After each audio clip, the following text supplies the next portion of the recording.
sustainable cool. It is a wild, stormy night, and it's raining heavily. You pass a bus stop, and you see there 3 people waiting for a bus, huddled together under the meagre shelter. There's an old lady who looks as if she's about to collapse. You live on the hospital route. Secondly, there's your best friend who you've not seen since your Muki days, and who you owe a favor to, because they covered for you during an ill-advised 101 rooftop adventure. And you see the third person there, your perfect partner, someone you've been dreaming about since your grad. Knowing very well that there could only be one passenger in your car, who do you choose to offer a lift to? It is always challenging to work out what the right thing to do is, and then you have to decide whether or not you're going to do it. So what do? You pick up the old lady, because she's going to collapse. Or you take your friend, the perfect chance to say thank you. Or you throw open the door for your perfect partner to climb in next to you. The world out there needs individuals like you, individuals with a UWC education, bright, creative individuals who can manage difficult decisions like this and do the right thing. Of course, the UWC graduate helps the old lady, but you're a Muki graduate. You think critically and creatively. So, you all know what to do. Next year looks like another exciting year to look forward to.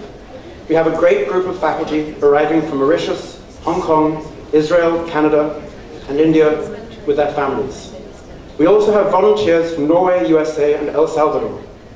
We'll be increasing our support services with a full-time counselor for health and well-being and an invigorated learning support team. The first students will be able to take the full Mahindra project-based diploma, and we're very excited about this innovative and educational initiative, offered with a Cambridge Pre-U diploma and going far beyond it, and giving students the chance to pursue a passion in depth and support their interest with an eclectic and multidisciplinary range of learning.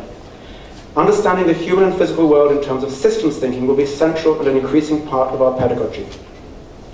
All our students will be able to learn through a project-based approach. Also, we have, mostly sitting in the corner over there, an amazing group of first years, returning as second years in about 30 minutes.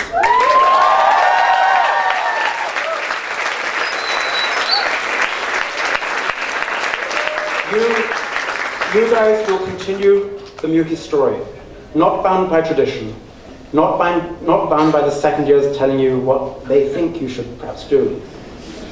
You have a wonderful inheritance from them, but make this your college an amazing place. Have a great break, come back refreshed and energized for your second year, and we'll see you just here in 364 days. So back to the story about the rain and the car and the difficult decision. Yeah, maybe you've got it. You give your keys to your friend so that they can take the old lady to the hospital. And then you get out of the car and you can wait at the bus stop with the partner of your dreams, knowing full well that the bus will not arrive because you saw it delayed by a flood. So to our graduating students, I wish you happiness, success, and fulfillment in your life. I thank you for the contribution you have made to the college over the last 2 years. Good luck and keep in touch. Thank you.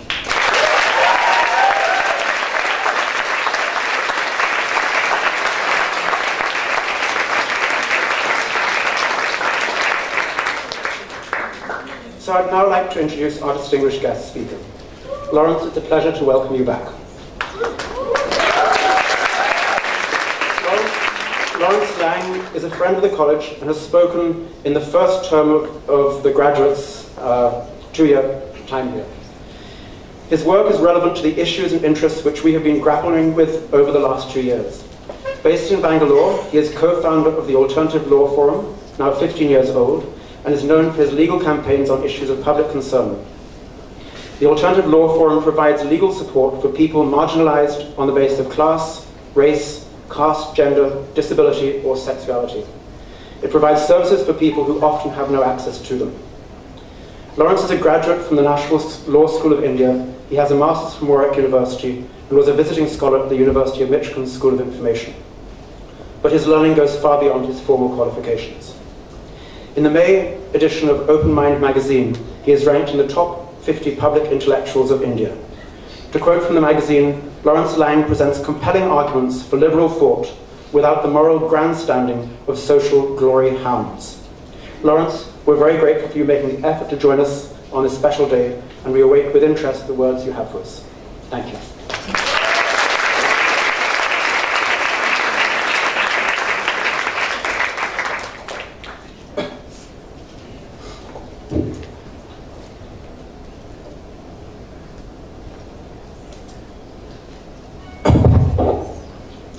Thanks, Willem, for the very warm introduction. And I want to begin with thanking the extended Miyuki community for inviting me to speak today. I know it's an incredibly special day for all of you here, so firstly, congratulations. Congratulations to all of you. Congratulations to the proud parents who are here and who have to be acknowledged for having both the courage and the imagination to send your children, in a number of cases, to a completely distant country, and that too in a hill with such poor internet connectivity. Secondly, to the faculty who have simultaneously been your best friends, your family, and your greatest nemesis.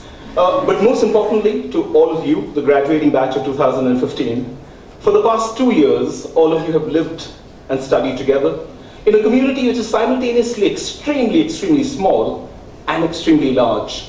It's numerically small, relatively cut off from the rest of the world, and yet at the same time, it's very rare at this age to have already experienced such a rich microcosm of the world. All of you have forged intense friendships, many of which will last for the rest of your lives. You would also have had your fair share of heated debates, fights, and disappointments with each other. Hopefully, this will not last for the rest of your life, but doubtless, all of you will look back at the 2 years spent atop a hill with immense affection. And knowing what a momentous occasion this is, it was with some amount of nervousness that I actually accepted Pelham's invitation to be a speaker at the convocation, because I was very uncertain about whether I would have anything which would even be remotely inspiring to say to all of you. So I had a conversation with a close friend of mine, and we talked about this, and he said, don't you remember, how inspired we were and motivated we were by the speaker who came for our college graduation? And I thought really hard. And I said, no, I actually had no idea what he had said. And much worse, I didn't even remember who he was. So it's actually, I stand a lot more confident here knowing that even if I talk today as an utter disaster, on the bright side, no one will remember it. And then there is YouTube, perpetually recording our embarrassments for the rest of our lives. When I came to Miyuki 2 years ago to interact with some of you, I was here only for a few days, but I was amazed by the richness of my encounter.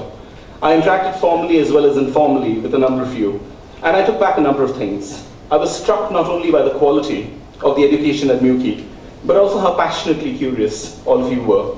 Your intellectual confidence put me to shame, and I thought of myself as an 11th and 12th standard person, and I thought, okay, I would never have been able to compete with you guys.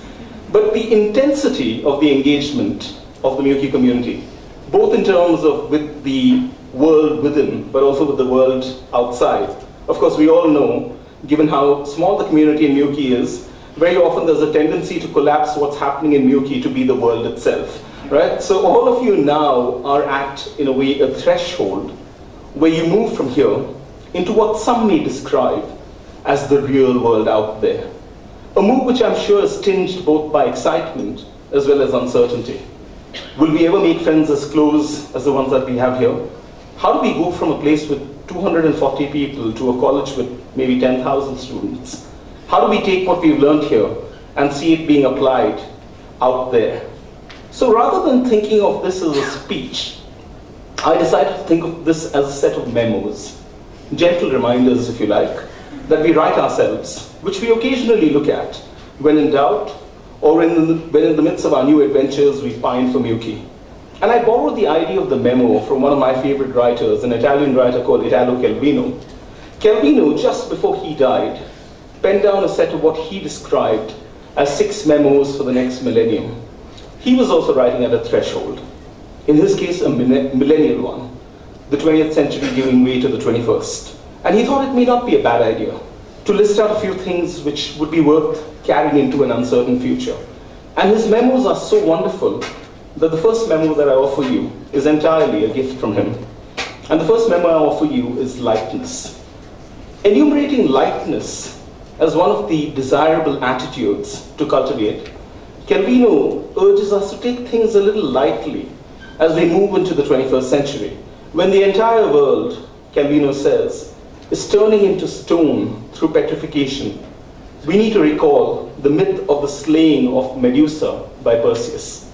One of the tasks, all of you know, that Perseus had was to kill the dreaded Medusa, who, as we all know, had the power to turn anyone who looked at her into stone. And the only way that Perseus could kill Medusa was to look at her indirectly, or wire a mirrored shield. And to slay Medusa without himself being turned into stone, Perseus supports himself on the lightest of things, the winds, the clouds, and he fixes his gaze upon what can be revealed only through an indirect vision, an image caught in a mirror. Calvino reminds us that Perseus' strength lies in his refusal to look directly, but not in a refusal of the reality in which he is fated to live. For Calvino, the image of lightness is akin to art and imagination, those essential tools needed to confront a world that threatens to petrify us. I read the story with one extra dimension. What if we were to think of petrification as a debilitating cynicism created by the heaviness of the real world? We are all aware of just how messed up the world is, and how easily idealism by the extreme harsh realities that we encounter can actually be, overwhelming. And in such a situation, it's useful to remind us that lightness may really be our greatest ally against stone-cold cynicism. Because I see the dangers of petrification really as one in which we are either overwhelmed to the extent that we don't care, or we don't know what we can do. What is it that one can do as an individual in the face of such global challenges? And let's not forget that in the Perseus myth, even the heaviest of things can give birth to the lightest. So after killing Medusa, there's a danger, because Medusa's head is so poisonous that if her head were placed on the ground, the entire earth would turn to stone. So Perseus places her head on a bed of leaves, and from Medusa's head, and from the blood that spills out, there is Pegasus, which is born, the winged bird, right? So the heaviness of the stone is transformed into its opposite. As all of you stand in this threshold moving in away from the world of school and Nuki, I'd like to think of you via the metaphor of the winged horse. All of you are perched at a threshold waiting to take flight, and it's no coincidence that the poet Emily Dickinson describes hope as that thing with feathers. It offers us an image of our ability to overcome barriers through a lightness of our being. And trust me, to preserve the lightness of your being will probably be one of the most difficult tasks as you go ahead in these trying times. Less than a month ago, a friend and fellow traveler, Sabeen Mahmood, a cultural activist in Karachi, who ran this incredible space called the Second Floor, was gunned down 1 hour after organizing a discussion on unsilencing Balochistan. And I'd like to dedicate this talk in her memory. I have a feeling all of you would have immensely enjoyed her company. She was a vivacious woman, totally passionate and utterly mad. I met Sabeen 2 months before her death, ironically in a workshop on free speech in dangerous circumstances. And our last conversation was neither about free speech, nor was it about the depressing state of political affairs in India and in Pakistan. It was instead about love and madness. Sabeen told me about how madly she was in love with this woman, and for years there was no way in which she would be acknowledged, but slowly there was a reciprocity that she was feeling from the other side. And in her words, she said, "Ishq ek khatarnak nasha hai, par uske bina zindagi mein koi maza bhi nahi hai." Which means love or romance is a dangerous intoxication, but without it, life would just not have the same frisson. So the next memo I want to offer you is borrowed from Sabeen's life. What does it mean to care for life in a way that is as giddily in love with it as though it were the beginning of a romance? And despite what the last 2 years may have been, unlike our romantic attachments which will fade in time, To be passionately in love with the world is the only guarantee of a lifelong romance. We don't normally associate love and romance with a caring for the world, if anything at all. Love and romance are such inwardly creatures that we often lose sight of the rest of the world when in love. And yet, you will be surprised to find the strangest places where love and romance emerge. John Rawls, arguably one of the most influential political and moral philosophers of the 20th century, and the author of A Theory of Justice, makes a very curious claim towards the end of his book when he posits that a commitment to justice and a commitment to love are very similar. He says, those who love one another or require strong attachment to persons and to forms of life at the same time become liable to ruin. Their love makes them hostages to misfortune and the injustice of others. Once we love, we are vulnerable, and there is no such thing as loving while being ready to consider whether to love, just like that. And the love that hurts the least are not the best loves. So what he's comparing really is a commitment which is at play in one's relation to justice, which for him is a special case of love. And like love, justice is not invalidated by the acknowledgement that it may, on occasion, result in unhappiness or even in disaster. And I can think of no person better than a young lawyer, a young human rights lawyer called Shahid Azmi. Shahid was a young human rights lawyer who took up many cases filed against, false cases filed against young Muslims in Bombay. And there's even an indirect relationship that Shahid has to Muki. Parag's brother Hansal Mehta has made a fabulous film about Shahid, which all of you should watch. Shahid had the words of Roy Black, an American criminal defense lawyer, pinned on his desk that stood as an inspiration till his death. And what did they say? It said, by showing me injustice, he taught me to love justice. By teaching me what pain and humiliation were about, he awakened my heart to mercy. Through these hardships, I learned the hard lessons. Fight against prejudice, battle against the oppressors, question authority, and constantly shake up the system. But both Sabine and Shahid are extreme examples of heroism and courage. Let's not forget that the story of hope and caring is usually far less dramatic and consists of a million little things that ordinary people do. And even heroes like Shahid needed a little memo on their walls, reminding them of what was at stake when one cares for the world. Paul Loeb has a wonderful little book. It's called The Impossible Will Take a Little While, in which he narrates the story of his friend Lisa, who in the early 60s, along with two of her kids, went to protest nuclear testing in front of the White House. The demonstration was a very small one. No one paid any attention to them, and to make matters worse, it started raining. So the women felt utterly frustrated and helpless, thinking that their action had been meaningless. A few years later, the movement against the nuclear bombs had grown dramatically. And again, Lisa attended a protest. But this time, it was much larger. This was a major march in which the star speaker was Dr. Benjamin Spock, the author of the most famous book on childcare, and at that point of time, one of the most famous doctors in the world.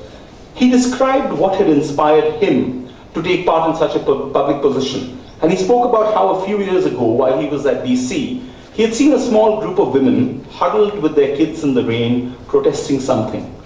And he said, if those women were out there in the rain, their cause must have been really important. And this led him to examining the entire issue of nuclear testing. To be hopeful in difficult times is not just foolishly romantic, it is subversively and compassionately so. Because it's based on the fact that human history is a history not only of cruelty, but also of compassion, sacrifice, courage, and kindness. And to care for the world is also to care for yourself. We live in a time when our attention is increasingly deflected around a million surfaces, from television and computer screens to smartphones and tablets. Mass media, in a way, threatens to devalue our own experiences of life, converting them into a spectacle that has to be constantly relayed, commented on, forwarded, and liked. The act of caring, therefore, names an attitude and a sensibility to the world in which we pay attention to things which matter even if they don't make the headlines. One of the unfortunate effects of the economy of short attention is that we begin to devalue our own lives and actions unless they have the dramatic qualities of a soap opera. And in such a situation, we run into the risk of cynicism growing much younger by the day. And it's not difficult to become cynical when the role models that we see on television display an indifference, an indifference that really kind of demands a certain kind of a constant, a Perseus-like refusal to look and stare into the eyes of that which can petrify us. And if there are demons lurking around, it's good to have angels behind you. My personal angel is an Argentinian singer, Mercedes Sosa, who is described as the voice and soul of Latin America, who has a song, Solo Lepi Adios, whose lyrics roughly translate into, I only ask of God one thing, that I don't become indifferent to what I see around me. I'm not a very religious person, nor am I very fond of moral prescriptions, but if I had to choose a secular prayer, this line would more or less come very close to it. And I would further suggest that if there is one obligation that young people have, it is to preserve our right to dream and to demand the impossible. So my third and my final memo to you is a name, and the name is Antigone, the heroine of Sophocles' tragic play.